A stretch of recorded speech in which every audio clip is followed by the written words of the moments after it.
Assalamu alaikum wa rahmatullahi wa barakatuh. My name is Bilal and that's my story. Next time, you get me? You get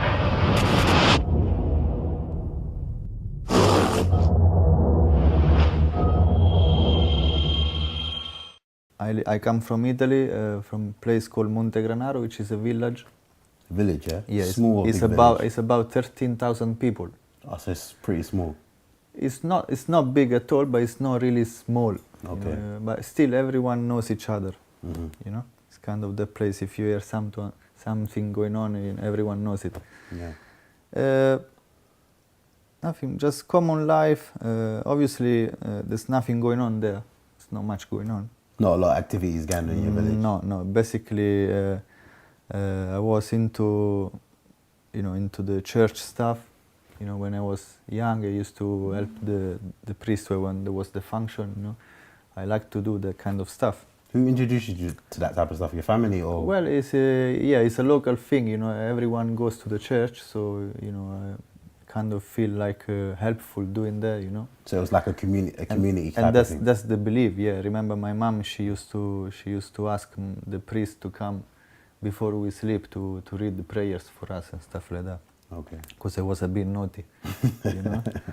Okay. So that was the beginning of it. That's why I had my knowledge of Christianity, and you used to go to the education, etc., etc. Then once I start to go towards the teenagers time, that's when you start to change friends. I start to have my first moped, you know. So you start to move farther from your house, and I start to meet some vices. Therefore, you start to try the first cigarettes, and then you start to drink alcohol.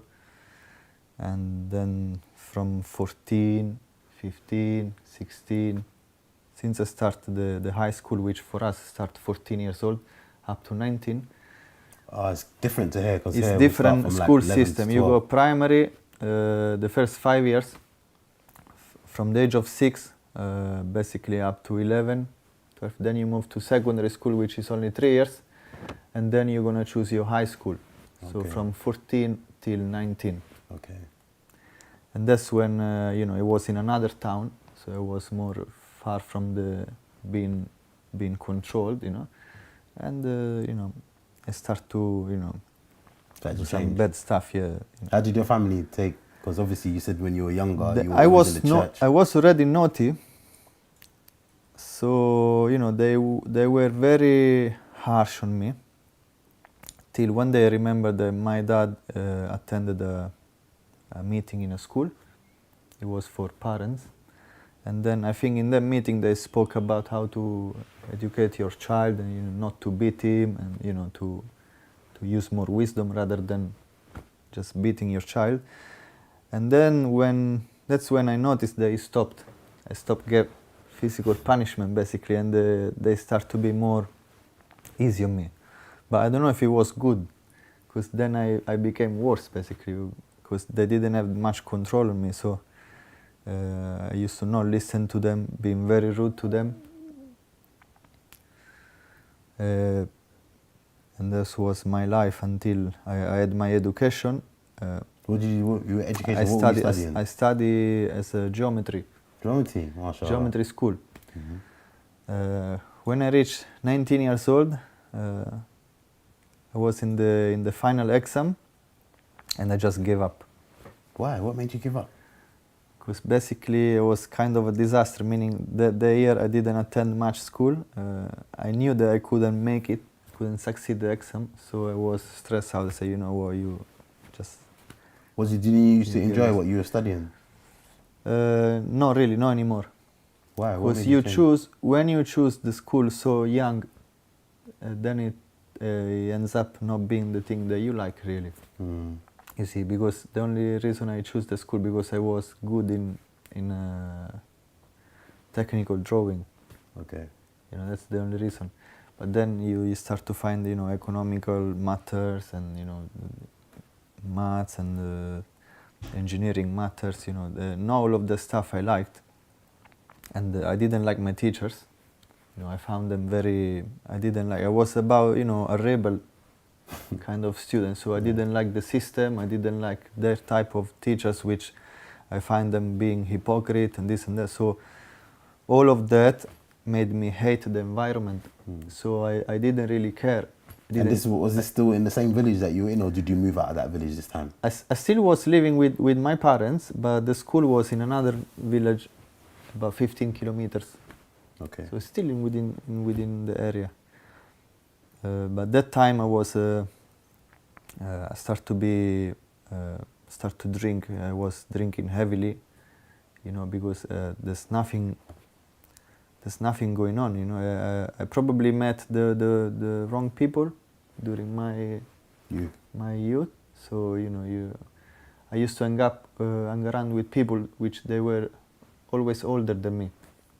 So obviously they were, by default, they were doing different things to you. Yeah, and then I just used to follow them. But as a feeling, I was feeling good with them. I didn't feel comfortable with people of the same age as mine. So that's why. And well, that cost me a lot of good things which I could done in the past, which I just burned out like that. I didn't do it. Yeah. And that was it. After that situation, I went to work. Where were you working? And as my town is famous for shoemaking, I went in a factory.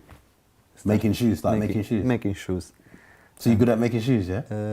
That's still my occupation. I'm a shoe repairer at the moment. But yeah, back that time I was just factory. So you may end up having your shift 8 hours and you do the same stuff, the same job again and again for 8 hours. It's quite, you know, hard. When I start to work, you know, you see the first money coming in. You're still living under the roof of your family, so you don't have to pay the rent. You don't have to worry about. And I just enjoy myself. I just earn money and spend money. Yeah, that was for about 4 or 5 years. And in the same time, I always liked music. Were you heavily involved in music? So I was involved in music. I started with the drum kit when I was a teenager. Then one of my friends in the high school, he had a djembe, you know? Djembe? Drums? It's a West African drum. It's a hand drum. Yeah. So I put the sticks aside and I start to love the hand drums. Because the sound was warmer and I liked it more.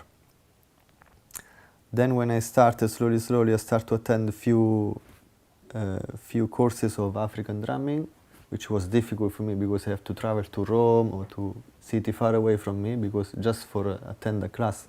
Obviously the teachers, they don't come to my area because there's nothing there. And that's how I start. Till I found my master, which he lived near Bologna, and I used to make effort every week and take my drum and go there and spend time with him, trying to learn something more. And that was my really love, my passion. So I didn't care much about work or studying or career or nothing. So you were just doing that full time? I just love my music, yeah. That was my hobby, but also the first love of what I love to do. Till when I was 25, I planned a trip in Guinea, Conakry. Guinea, Africa, yeah? Yeah, West Africa. And that trip didn't work. So that trip was, I was looking into it because it was my first time. I've been studying the culture and the music for a long time, so you wanted to go and visit. That's the first time I'm gonna go there. I was so excited, and you know, I'm going with my master. He's going back home. But what happened?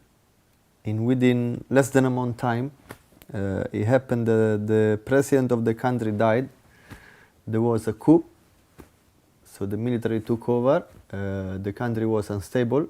It was dangerous to go there. For a long time, isn't it? Yeah. The week before I had to go, I had a high fever like I never had in my life. a fever higher than 40 degree, very, very high fever, probably due to the amount of vaccine I did before. I don't know why, but I had such a high fever. So, and also the factory that I quit, they didn't pay me my bonuses and the stuff. Didn't pay you your money? No, they tried to play smart, saying, trying to delay. So therefore, all this reason together made it impossible. I had to cancel it. I cancelled it, and then I stuck. I didn't have a job. That was January, beginning of January. And then 2009.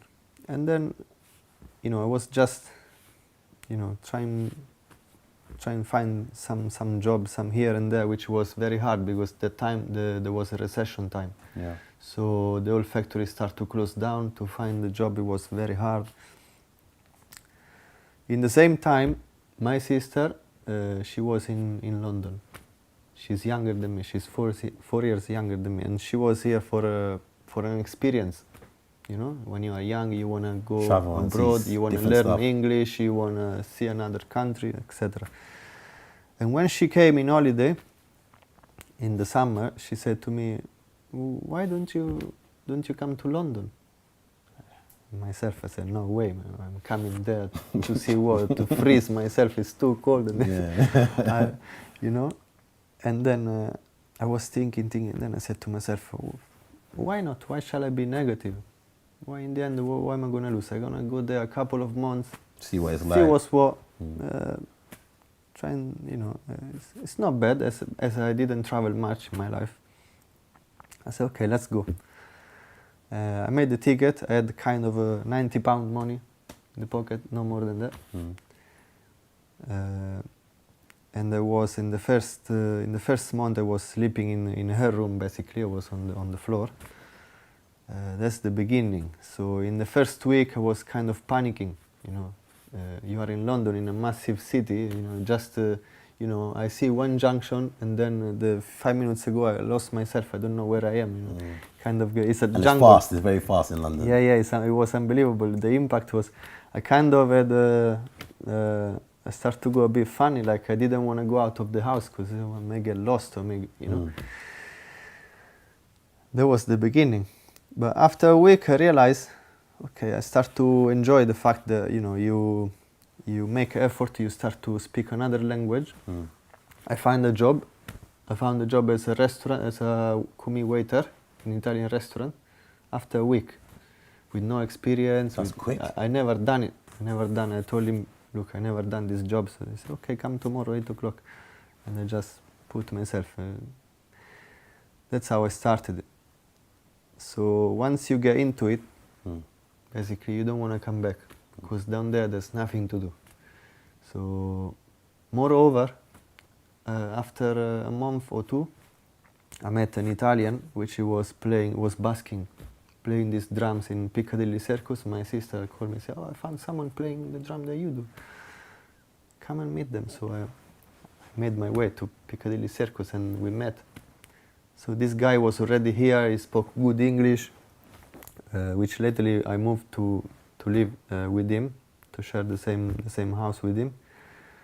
And he was with him. He helped me to find my environment. Helped you get around London better. He taught me. He helped me with the English. He helped me with. He taught me how to cook, because I never cooked before. When you start to live by yourself, he taught me. He was a good friend. Really, I have it. It's in my heart. His name is Angelo. So, okay. After that, I met a group of African people, which they are professionals and they do traditional African drumming in London. So once we met, it's like, for me It's like you're going back in time, isn't it? that's the best. I mean, what do you want more? I find a group, so I can learn, I can improve myself, we can play together, I have a job, forget back home, and that's it. And so that was it. Basically, I didn't go back. Now I'm living here in 7 years. So then tell us, what started happening in your life then now, and how did you come to find Islam? Because you just come from your hometown. Now Yeah. you've come to England. All the things that you were doing before, you continue doing it there. So how did your journey continue from there? About Islam, I didn't have a clue about Islam. Never heard of it before. I didn't have a clue about what Islam is. All I knew is I knew Muslims. Back home we got quite a big community of Moroccans, which obviously you know that they fast. There's a month which they fast. You know that they got their traditional vest. You know what you can see, but they don't open up.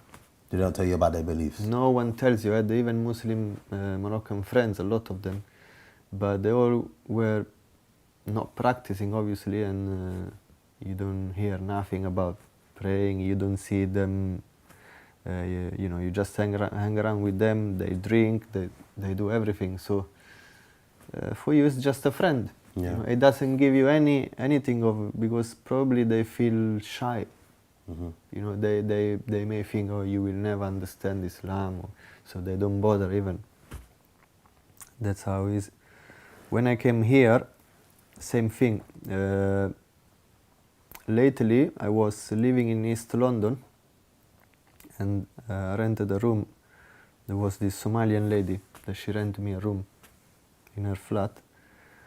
And you know, in this house, a lot of these friends of her, and you know, they used to come and chill out in the living room, and they used to be there. And you know, sometimes talking, it may come out the argument. Oh, you know, we are Muslim. You know, we say Bismillah before. Don't use the left, man. Bro, use the right hand. What are you doing? This sort of stuff. You know, very funny stuff actually.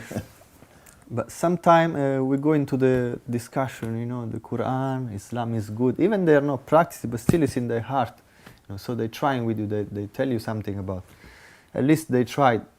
You see, the Muslim that they don't practice is the one who actually ended up giving me a bit of dawah. SubhanAllah. And as I noticed it. Until I had this Quran in my mind since back home. You know, it's a holy book, but you don't really know how much, what does he say, or you haven't got a clue. And you know, when you debate with people, I always repute myself as a clever person. I'm not stupid. So I always say to them, look, when I read it, I'll tell you. You know, for you it's useless. You don't gonna tell me this and that. I don't listen to you. I listen to myself. When I read it, then I will judge myself if what's in this book was so amazing of this book, you know. Notice that before that, anyway, when you live by yourself, you know, my life is start to be, because without Islam, obviously, we know that there is no happiness. Therefore, I was going into a routine of smoking and partying and playing the music, which was the only thing that made me feel a bit better. But you know, the fact that you are alone, you don't have a wife, you don't have a family, your life is quite empty. Therefore, I started to question, like, what's all about? I mean, what am I doing here? It's all about eating, having fun, go to sleep, wake up, go to work, eat. I mean, it can't be like that, because you start to witness things. You know, you witness how amazing is this world and how things happens. And I used to believe even before that nothing moves or happens by chance. SubhanAllah. You know, I believe in the destiny, in the predestination even before, because obviously, observing around you and seeing things, you come to a logical point that there's something that rules there, yeah. everything. But I didn't know what. For there must be an entity or something. But that was my thought, but I never knew about religion and stuff like that. I come from the side of religions are man-made, etc. Yeah. Because obviously, you know, you don't know much about it. It's just your ego that makes up things and you feel comfortable with it, that's it. Until one day coming from work, I was in East London and I went, something clicked my mind. I said, you know what, let me go and buy this book, man. I always tell myself I will do this and that. I never do nothing. Let me just go and get this book. It came in my mind. So I went to Islamic bookshop. I got a copy of Quran in English and I went home. And I opened the book. I read, basically was Fatiha, the first chapter. I just read the translation. I said, well, this is more or less like a Bible. And then, you know, I just put it back on the shelf. And then a few weeks passed. Then I said to myself, oh man, I bought the book and I didn't even start reading it. I need to step up, do something, you know, let's try and read it. I always say myself, read, and then I never do it. So I started it. When I really was committed and I started it, there was the beginning, there was the opening. So I started from the first chapters. It didn't take long really. And the impact that this book had to me is like my creator is talking to me straight. And every verse, every chapter that I was reading, it was overwhelming. I couldn't stop. I need to go. I need to read the next one. Oh, this one was amazing. What about the next one? And then reading the next one, it was amazing. The level of you know, the way the Allah speaks through the Quran to the human being is something amazing. Even if it's not the real language, it's not Arabic, even through the translation, you can still feel it. So what point did it make you feel like you wanted to take your Shahada? To the point when even I wasn't able to catch the meanings fully because it is a very high English, you know. So I had to find the Italian. I download the PDF from Italian translation. Till the point that after a month, so very short time, you know, reading this book, I was really and asking some of the people next to my area told me more about Islam. They explained me something about who was the Prophet Muhammad sallallahu alaihi wasallam, and what about his life, the seerah. I start to learn other stuff as well. So I knew how this book came about and everything. I really had a shock, you know. I was upset. No one told me this before. I really start to have the strong yaqeen, a strong certainty in the truthfulness of this book, up to the point which I had to face my own ego and say to myself, look, now I know this message. If I don't follow it, I'm just a hypocrite. I'm just fooling myself. Basically, if from now on I'm gonna ignore this that came to me now, I feel like I'm not consistent. I'm not, you know. Therefore, that's when I was decided. Say I don't matter. I reach a point when I ponder, and then I say, you know what? I don't care what people say. I don't care what am I gonna do. Do I have to pray? Let's pray. Do I have to fast? Let's fast. That's not important. The important is the reality that this is what we human beings we meant to be. We meant to follow this message. Yeah. It's not about the action. It's about the end of this life. You know, I'm not worried about the action, about this life. Therefore, that's when Shaitan that time tried to delay my Shahada. Because I wanted to take Shahada, but then those people saying to me, oh, you know, why don't you wait for a Friday, you take a nice shower, you know, you go into the mosque. I said to myself, yeah, well, it passed 1 week, 2 weeks, and then it didn't happen until it was a Thursday night. I came out of the Stratford station, and there was a dawah table. So a few guys that they were doing dawah table, and I stopped talking to them like, hi guys, you know, I'm looking into Islam, you know, I really believe that, you know, you are my brothers. I was very excited, you know, and then they said to me, oh, so you didn't take the Shahada? I said, well, not yet, I was going to plan it. I said, bro, what are you waiting for? You may cross the road, car hit you, and, you know, and you end up your life in a bad way. I said, you know, it made me think really with this sentence, you're right. let's do it now. And then you took your shahada. Yeah, in Stratford Station, outside the station. Alhamdulillah. And that was the best thing, I mean, one of the best feelings of my life, because there have been other very good feelings. So bro, after you taking your shahada in Stratford, tell us, how has Islam impacted your life? Okay, from the very beginning, the first bus was the first time I prayed Fajr in the mosque. It was like I won the lottery. I came out the mosque, I couldn't explain why I feel so happy. I went to work, therefore I'm crazy. Or maybe I found a girlfriend or something. I said, what's going on? You know, that was the beginning, the prayer. The prayer is what change you, actually helps you to get rid of your habits. I stopped smoking, I stopped basically pretty much every sinful thing. And the same time I lost my job because they didn't allow me for prayer. So I had, alhamdulillah, I had more time to learn the basics, to learn the principle of the belief, the aqidah, learn about basics of fiqh, how to do my worship. And that was the best times, because you meet a lot of you feel the brotherhood, you have the best feelings. You feel, once you pray, you feel happiness. You know, when you have the contact with Allah, you feel the happiness which you don't reach with any of the worldly things. Yeah. No money, no nothing. There's nothing that gives you that.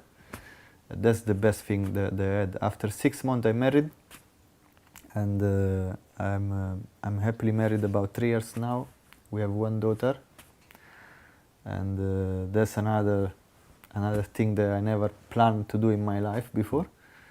And it's all about, it's really positive, and this is a journey which you don't just keep your prayers and then you're still doing the sin, and then you're still wasting your time, or you're looking at women.